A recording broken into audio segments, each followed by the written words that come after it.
Shadow over Willow Creek. In the fall of 2019, Emma Reed, a journalist from Boston, arrived in Willow Creek, Maine, chasing a story that would not let her go. The Carter family, once pillars of this quiet town, had left behind a legacy of wealth, charity, and whispers.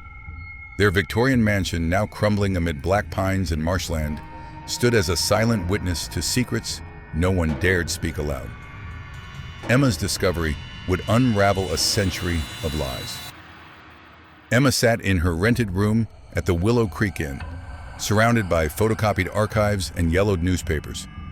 The documents told of the Carter's orphanage, opened in 1880, a beacon of hope for children left destitute by economic hardship. But the records were incomplete. Too many names vanished without a trace.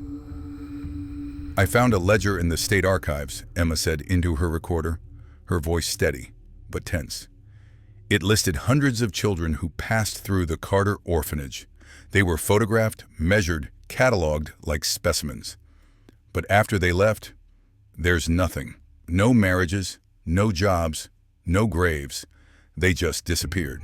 The Carters, Henry and Elizabeth, with their children William and Mary, had built an empire on logging and railroads. By the 1880s, Henry was one of Maine's richest men, his mansion a symbol of progress. Yet locals spoke of the family with unease, their charity too perfect, their motives too opaque. Margaret Haley, an elderly woman whose family had lived in Willow Creek for generations, met Emma at her small, cluttered home. Her hands shook as she poured tea. "My grandmother used to talk about the orphanage," Margaret said, her voice barely above a whisper. "She was a girl when she saw the wagons roll in at night.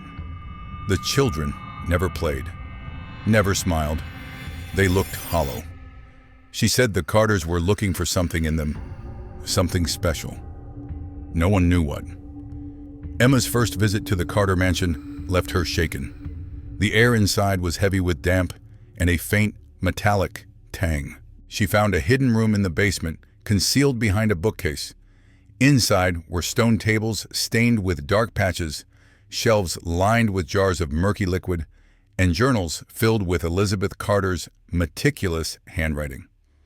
One entry, dated 1890, read, "Boy, age 10, arrived from Portland. Strong, unblemished, suitable for the ritual."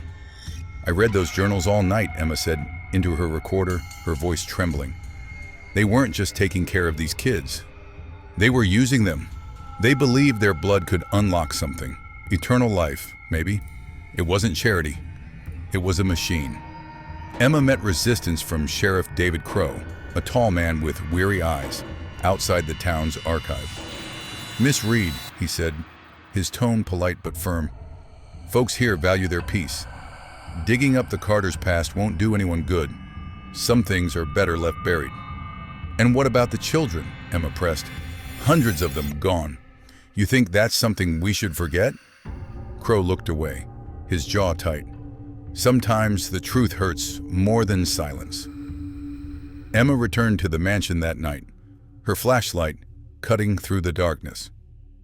Behind the basement room, she found a tunnel, its stone walls carved with symbols that didn't match any language she knew. At its end was a circular chamber with a stone altar. On it lay a book, older than the journals, its pages filled with Latin phrases. The words "sanguis aeternus," eternal blood, appeared again and again. "I couldn't open it," Emma recorded, her voice shaking. "My hands wouldn't move. It wasn't just a book. It was their obsession." The next day, archaeologists arrived at Emma's request. Dr. Sarah Mills, a forensic anthropologist, oversaw the excavation in the mansion's overgrown garden. "We found 18 sets of remains," Sarah said, her voice clinical but heavy. "Children, ages 8 to 13. Some had surgical marks, cuts on bones, missing organs. This wasn't medicine, it was something else." Emma stood by the dig site, the weight of the truth pressing down on her. The Carters hadn't just killed. They had hunted, and their prey was the future. Emma Reed couldn't shake the image of the altar.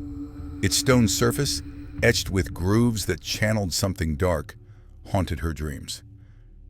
She sat in her room at the Willow Creek Inn. The journals of Elizabeth Carter spread across the table. Each page revealed more of the Carters' obsession. A passage from 1895 read, "The vessel must be pure, untouched by the world's corruption. Only through their sacrifice can we transcend." Emma's stomach churned. The word sacrifice appeared too often, too deliberately. She recorded her thoughts, her voice low in the quiet room. The Carters weren't just experimenting. They believed they were communing with something they thought gave them power. But what kind of power needs children's blood? Emma's next stop was the Willow Creek Historical Society, a cramped building filled with dusty records and faded photographs. There she met Thomas Warren, a retired librarian who had spent decades collecting stories about the town. His eyes narrowed when she mentioned the Carters. "Folks don't talk about them for a reason," Thomas said, leaning back in his chair. "My great-uncle worked at their mill. He said the Carters held meetings in the mansion, late at night, not parties, rituals. He heard chants, saw lights in the windows that didn't look like candles. He quit after a month, said the place felt wrong." Emma pressed him for details, but Thomas grew cagey. "You're stirring up trouble," he warned. "Some things in Willow Creek don't like being disturbed." The warning only fueled her. That evening, Emma returned to the mansion, driven by a need she couldn't explain. The air inside was colder than before, the metallic smell sharper. She navigated the tunnel again, her flashlight flickering as if the batteries were dying, though they were new. The circular chamber felt smaller, the walls pressing in.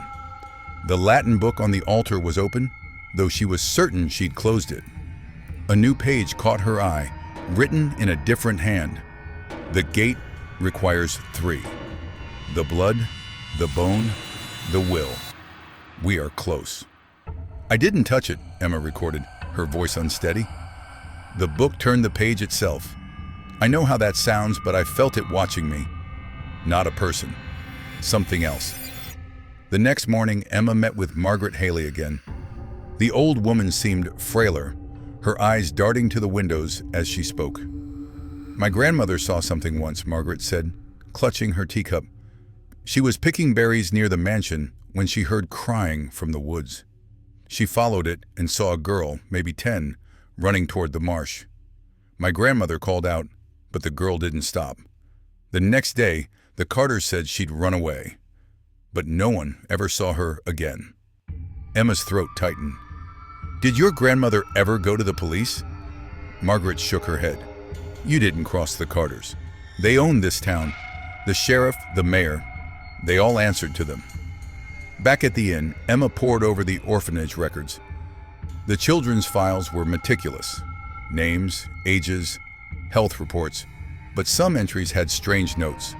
Selected for the right, or unfit, released. The released children were few, and even they vanished from the public records. Emma began to suspect the Carters weren't just killing, they were choosing. The archaeological dig in the mansion's garden continued. Dr. Sarah Mills called Emma with an update. "We've found more remains," Sarah said, her voice tight. 25 now, all children. Some have symbols carved into their bones, matching the ones in your tunnel. This wasn't random. It was planned, methodical. Emma visited the dig site, where workers uncovered fragments of a stone structure buried beneath the garden. It wasn't a grave. It was a circle, like the chamber in the mansion. At its center was a slab, stained black. "That's not dirt," Sarah said, crouching beside it. "It's blood, old but preserved in the soil.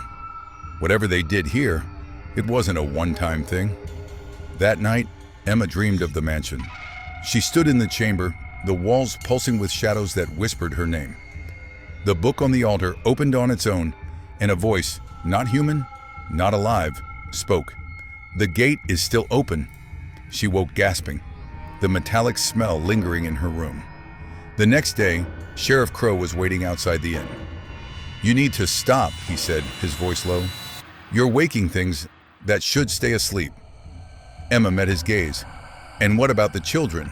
Do they get to rest?" Crow's face hardened. but he didn't answer.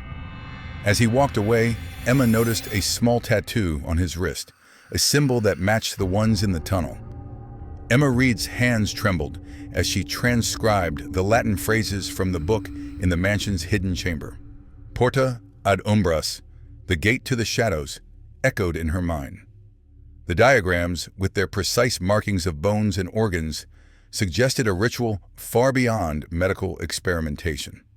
She sat in her room at the Willow Creek Inn, the air thick with the scent of damp wood and something sharper, like rusted iron.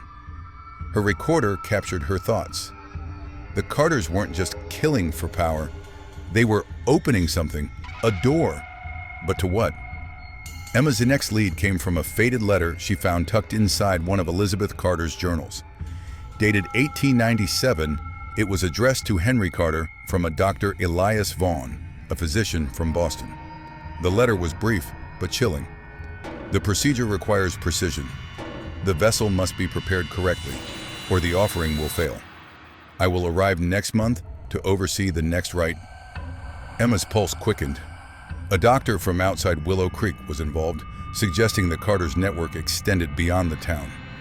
She tracked down Dr. Sarah Mills at the dig site, where the archaeologists had uncovered more of the stone circle in the mansion's garden. Sarah's face was grim as she showed Emma a new find, a small bone fragment etched with the same symbols from the tunnel. "These markings aren't decorative," Sarah said, her voice low. "They're consistent across the remains. Whoever did this believed they were channeling something. The bones were arranged in patterns, not buried haphazardly. It's like they were building something with them." Emma felt a chill. "Building what?" Sarah hesitated. "I'm a scientist, not a mystic. But this feels like more than a grave. It's a shrine." Emma's conversation with Margaret Haley lingered in her mind. She visited the elderly woman again, hoping for more details. Margaret's hands shook as she clutched her rosary, her eyes fixed on the floor. "My grandmother saw more than she told me," Margaret admitted. "Once, she followed a wagon to the marsh. She saw figures in robes standing in a circle. There was a fire, but it didn't burn right. It was blue, cold. She heard a child scream, then silence. She ran and never went back." Emma's throat tightened. "What happened to him?" Margaret's eyes filled with tears. "He screamed, then went silent. The next day, the orphanage closed. The Carters left town soon after. No one ever saw them again." The revelation hit Emma hard. She cross-referenced the town's records and found a gap. In 1905, the orphanage shut down abruptly with no explanation. The Carters sold their mansion to a distant relative and vanished. But the town's prosperity continued, tied to families like the Crows, who inherited land and wealth from the Carters' estate. Emma confronted Sheriff David Crow outside the inn. His tattoo, a match for the tunnel symbols, gnawed at her. "Your family was part of this," she said, her voice sharp. "The Crows profited from the Carters' crimes. What do you know about the rituals?" Crow's face was stone. "You're chasing ghosts, Miss Reed. The Carters are dead. Let them stay that way." "You're protecting something," Emma pressed. "I saw the symbol on your wrist. It's the same as the ones in the mansion. Who's still keeping their secrets?" Crow's eyes flickered with something, fear, maybe anger, before he turned away. "Leave Willow Creek," he said, "or you'll see what happens to those who dig too deep." The threat hung in the air, but Emma held her ground. She spent the evening cross-referencing the orphanage records with town archives. A pattern emerged. Families connected to the Carters, sheriffs, mayors, even pastors, had prospered while others suffered. The Crows were among them, their wealth tied to a land deal with Henry Carter in 1885. At the dig site, Sarah called with a breakthrough. "We found a hidden compartment under the stone circle," she said.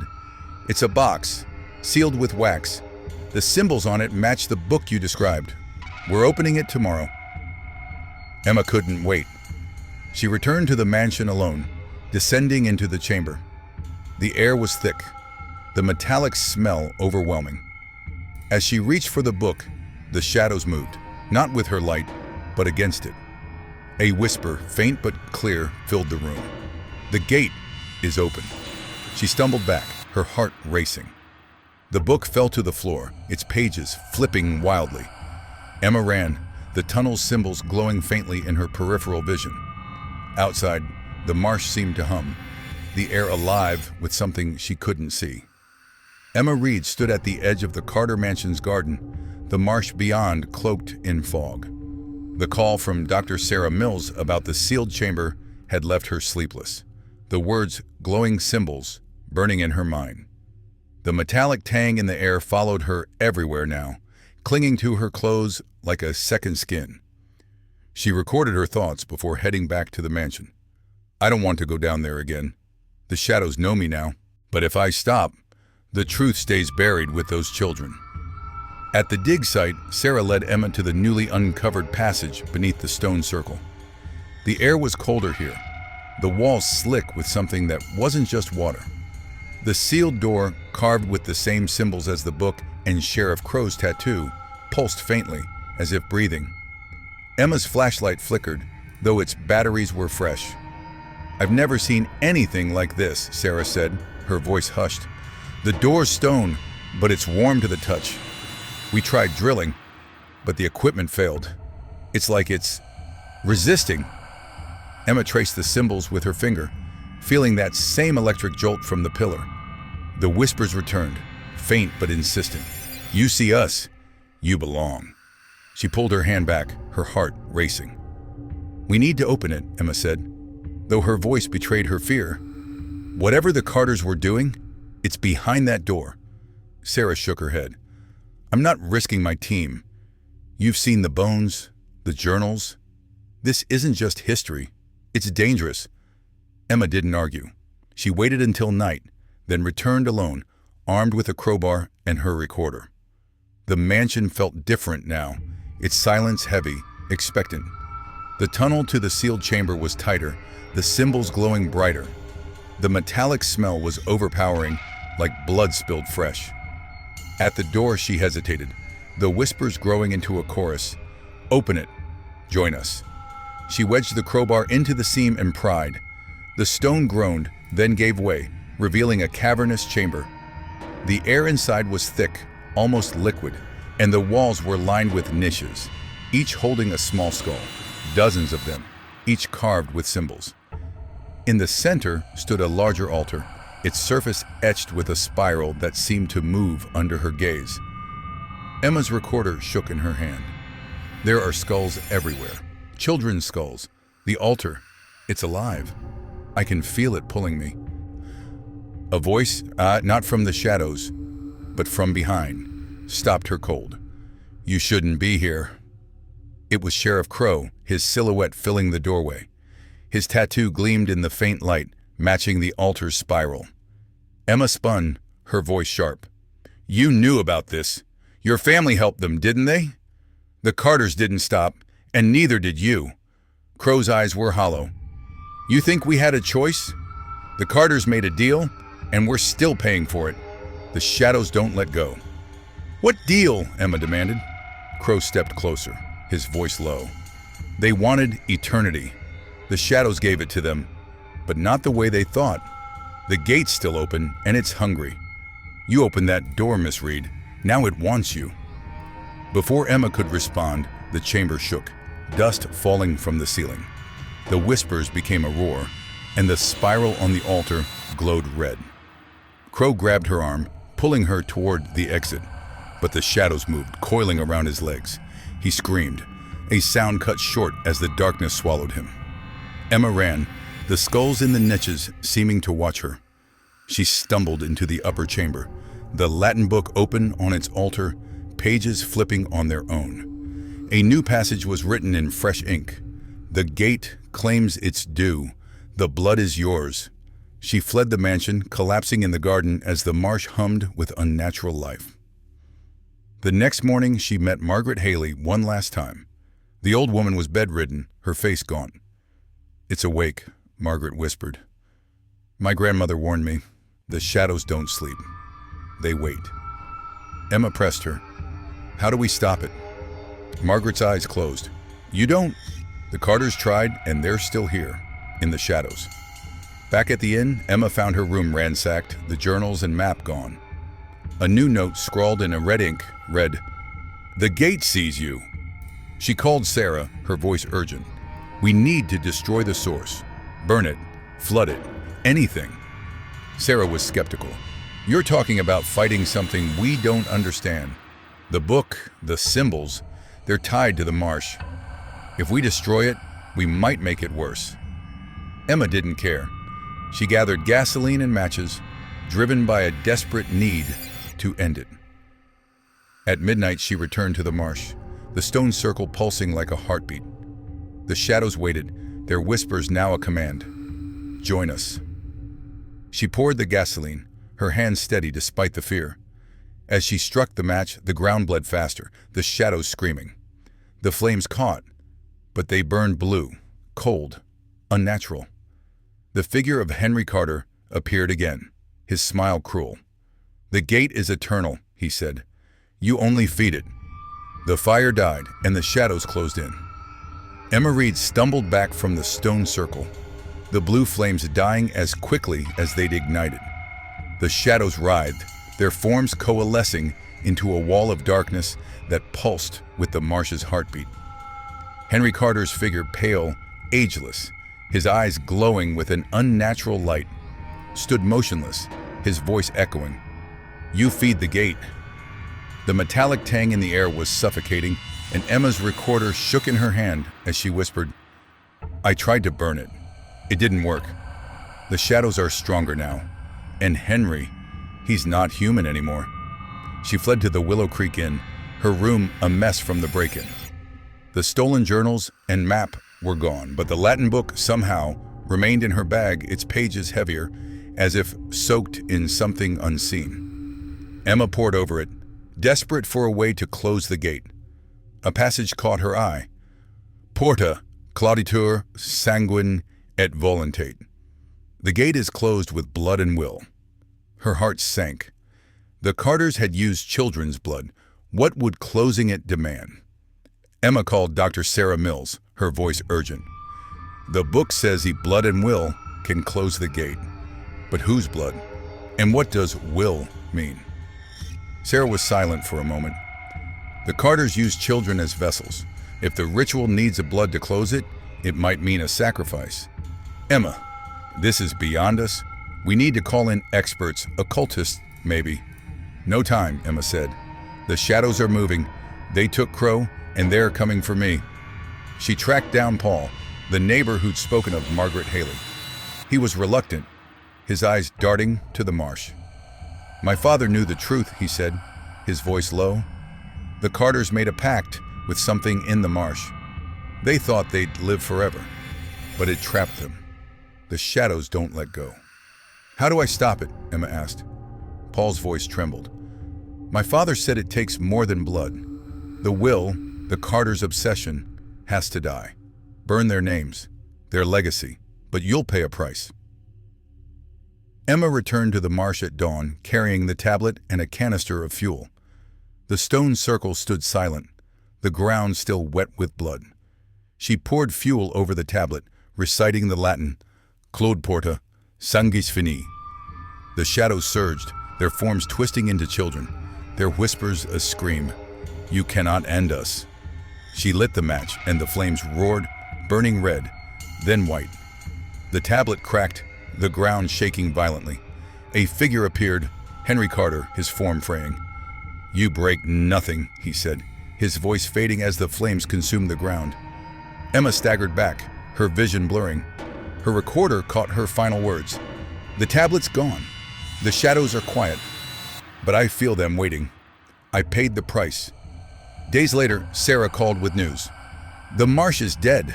No microorganisms, no movement. The FBI's arresting Brotherhood members. You did it, Emma." But Emma wasn't sure. She left Willow Creek, the marsh silent but heavy. At home, she found a new note on her desk, written in red. "The gate sleeps." Her recorder trembled as she spoke. "I closed it. But for how long?" Emma Reed sat in her Boston apartment, the note reading, "The gate sleeps," staring back at her. The marsh's silence after destroying the tablet felt like a victory, but the weight of the shadows lingered, a faint pulse in her mind. The metallic tang was gone, yet her dreams were haunted by eyeless faces and whispers promising return. Her recorder captured her doubt. "I thought I closed the gate. The marsh is dead, the Brotherhood exposed. But the note, it's like the shadows are mocking me. They're not gone." The media storm around Willow Creek grew, with Emma's article sparking national outrage. The FBI arrested 3 Brotherhood members, descendants of the Warren and Haley families, based on her evidence. But others, including those tied to the Crows, had vanished. Emma found a lead in a 1990s forum post, uncovered in an obscure archive. A user claiming to be a Willow Creek native described a spiral covenant meeting in the marsh, led by a man with Crow's name. The post ended abruptly, the user never active again. Emma called Dr. Sarah Mills, who was back in Portland, analyzing the bone fragment. "The lab's findings are impossible," Sarah said, her voice tense. "The bone's at least 5,000 years old, but the symbols were carved recently, within the last century. It's like the gate's been active for millennia, with someone always feeding it." Emma's pulse quickened. "Feeding it how?" "Blood," Sarah said. "The microorganisms in the marsh, they thrive on it. The Carters, the Brotherhood, they were just the latest keepers. The gate's older than history." Emma dug into the Native American legends she'd found, which called the marsh the hunger that waits. A 17th century journal, written by a French trapper, described a tribe sacrificing animals to a bleeding ground to keep it dormant. The Carters had twisted this into human offerings, believing they could harness its power. Emma's recorder caught her realization. The gate's not just a ritual, it's a parasite, feeding on blood and will. The Brotherhood kept it alive, and someone's still trying. She tracked Jonathan to a derelict mill near the marsh, guided by a tip from Paul, who'd reluctantly shared his father's old maps. The mill was dark, its walls etched with the spiral symbol. Inside, she found candles, blood-stained cloths, and a new list of names, children marked for 2019. Her recorder shook as she spoke. "Jonathan's here. He's preparing another ritual. I have to stop him before the gate takes more." The air grew cold, the metallic tang choking. Shadows moved, forming shapes. Children, their faces hollow. A voice echoed, "You are the will." Emma clutched the knife she'd brought, her palm still scarred from the blood she'd spilled. She found Jonathan in a hidden room, kneeling before a spiral carved into the floor. His eyes glowed faintly, like Henry Carter's. "You can't stop it," Jonathan said, his voice calm. "The gate chose you when you bled. Join us, or it takes you." Emma's voice was steel. "No more children, no more blood." She lunged, knocking over the candles. The flames caught, burning red. Jonathan screamed, the shadows surging around him. Their whispers, a roar. "The gate is ours." Emma stabbed the spiral carving, her blood mixing with the fire. The ground shook, the shadows twisting into a vortex. Jonathan's form dissolved, his cry fading into silence. Emma staggered out, the mill collapsing in flames. The marsh was still, the air clear. Her recorder caught her exhaustion. "Jonathan's gone." The ritual stopped. "But the gate, I felt it, pulling, it's not dead." Sarah met her at the dig site, where the FBI had sealed the marsh. "We found no trace of Jonathan," Sarah said, "but the soil's changing again. The microorganisms are back, slower but growing. The gate's not closed." Emma's final recording was quiet. "I stopped the Brotherhood, but the gate's older than them, older than me. I burned its keepers, but it's waiting. It always waits." Emma Reed stood outside the burned mill, the marsh's silence heavier than ever. Jonathan Crow's disappearance into the shadows had stopped the latest ritual, but the gate's presence pulsed in her mind, its whisper, "It always waits," a constant threat. The list of children's names, marked for 2019, burned in her pocket. Her recorder captured her dread. I stopped Jonathan, but the gate's not dead. It's ancient, hungry, and it's marked me. I can't run anymore. Emma met Dr. Sarah Mills at a safe house outside Willow Creek, where the FBI had set up a command post. Sarah's eyes were bloodshot, her voice low. "The lab's shut down," she said. "The microorganisms in the marsh soil. They're spreading again, forming spirals in petri dishes. The bone fragment's gone. Someone stole it. The FBI thinks the Brotherhood's regrouping." Emma's heart pounded. The gate's not just in the marsh. It's in the town, the people. They're still feeding it. Sarah handed her a 16th century manuscript found in a private collection. It described a bleeding wound in the earth, sealed by a forgotten tribe with a blood sacrifice. The manuscript warned, "The hunger wakes unless bound by will and bone." The Carters had exploited this, using children to feed it. Emma's recorder shook. "The gate's a parasite. The Brotherhood kept it alive, but I can starve it. I have to." She found a lid on the Brotherhood's remnants, a meeting planned in an abandoned church near the marsh, hinted at in a coded email intercepted by the FBI.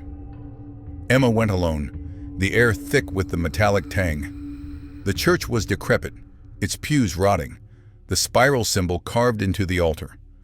Shadows moved in the rafters, their whispers sharp. "You are the vessel." A hooded figure emerged. Margaret Haley, her frail form bent but her eyes glowing with unnatural light. "You should have left," she hissed, her voice layered with the shadows. "The gate chose you. Your blood opened it." Emma's voice was steady. "I'm not your sacrifice." Margaret laughed, her teeth stained red. "You already are." The shadows surged, their forms twisting into children, their hands clawing at Emma's skin. She swung her knife, cutting through the air, and the shadows recoiled. Margaret lunged, but Emma pushed her back, knocking over candles that set the altar ablaze.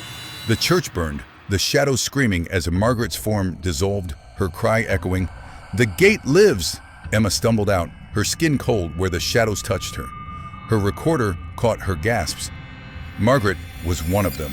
"The Brotherhood's dying, but the gate's stronger. It's in me now." Sarah called with a breakthrough. "The manuscript mentions a ritual to seal the gate. Blood and bone, freely given. It's not about sacrifice. It's about breaking the cycle." Emma knew what it meant. She returned to the marsh, the ground pulsing faintly. The shadows waited, their whispers a chant. "You are ours." She cut her palm deeper, letting blood soak the earth, and spoke the Latin. "Claude porta, voluntas finit." The gate closes, the will ends. The marsh shook, the shadows howling as they tore at her mind. Emma's vision darkened, but she held firm, her will unyielding. The ground cracked, swallowing the blood, and the whispers faded to silence. Emma Reed collapsed in the marsh, her blood soaking the cracked earth. The shadow screams faded, the metallic tang gone, replaced by the stench of decay. The gate's pulse slowed, but her body trembled, her mind frayed by its touch. Her recorder, dropped in the mud, caught her ragged whisper, "I gave it my blood, my will. The gate's quiet, but I feel it inside me. It's not dead." She staggered to her car, the marsh unnaturally still. Back in Boston, Emma's apartment was cold, shadows pooling in corners despite the lights. Her article had exposed the Brotherhood, but the FBI's arrests hadn't reached the core. A new note waited on her desk, written in blood. "The gate sleeps, but it dreams of you." Her skin crawled, the spiral scar on her palm throbbing. Emma called Sarah, her voice breaking. "The ritual worked, but it's not over. The shadows, they're in me. I see them when I close my eyes." Sarah's voice was grim. "The lab's gone dark. The soil samples, they're moving again, forming symbols. The gate's dormant, but it's not sealed. The manuscript lied. It needs more than blood and will. It needs you." Emma's research uncovered a final clue. A 15th century text describing a keeper's binding. The gate could be sealed only by one who touched it, surrendering their life to trap it. The Carters had refused, feeding children instead. Emma's recorder shook. I'm the last keeper. I opened the gate, and it wants me to close it. Forever. She returned to Willow Creek at midnight, the marsh a void of light. The ground was dry, but the air hummed, the shadows waiting. Emma stood in the center, where the stone circle once stood, and spoke the Latin, Sanguis meus, porta clauditur. My blood, the gate is closed. She sliced her arm deeper than before, blood pooling around her feet. The shadows erupted, their forms grotesque, children's faces twisted into fanged maws, eyes bleeding black. They clawed at her, their touch burning, whispering her name in 1,000 voices. Emma's vision swam, her body weakening, but she pressed her bleeding arm to the ground. Take me, she said. End it. The marsh roared, the ground splitting. The shadows screamed, their forms sucked into a vortex where the blood pooled. Emma's strength faded, her body cold as the gate's hum stopped. Her recorder fell silent, buried in the mud. Days later, Sarah found the site. The marsh was dead, the soil inert, the symbols gone. The FBI sealed the area, but no trace of Emma remained. A final report filed by Sarah read, "The gate is closed. The cost was Emma Reed." But in Willow Creek, whispers persisted. Locals spoke of a shadow in the marsh, human-shaped, standing where the circle once was. A child's drawing found near the inn showed a woman with a spiral scar, her eyes black, captioned, "The gate's new keeper."